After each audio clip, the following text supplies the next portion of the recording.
Praise lord.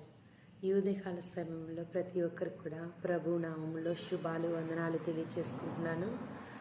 ఈరోజు దేవుని వాగ్దానం పరిశుద్ధ లేఖనముల నుండి యెహోషువ గ్రంథము 1వ అధ్యాయము 6వ వచనం చదివినట్లయితే, నిన్ను విడువను, నిన్ను ఎడబాయను, నిబ్బరము కలిగి ధైర్యంగా ఉండవు. హల్లెలూయా. నిజమేనండి. ప్రభు మనకి ఎప్పుడు కూడా ఆయన సహాయకుడు, ఆయన మనల్ని ప్రేమించువాడు. ఆయన ఎప్పటికి కూడా మనల్ని విడిచిపోయే దేవుడు కాదు.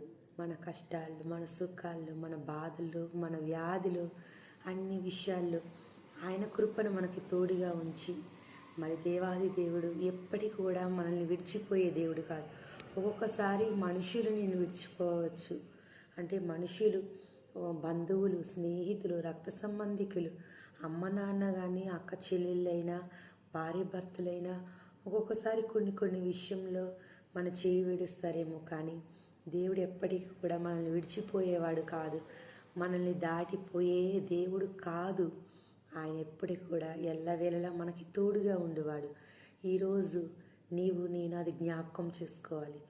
యెహోషువ గ్రంథం 1వ అధ్యాయం 6వ వచనంలో ఈ మాటని ఎప్పటికీ కూడా మనం గుర్తుపెట్టుకోవాలి. ప్రభు మనల్ని విడిచిపోనంటున్నాడు.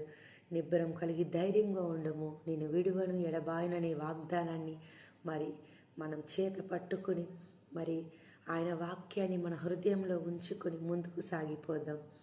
హల్లెలూయా. ఆమేన్. దేవుడి వాక్యాన్ని దీవించునుగాక. ఆమేన్.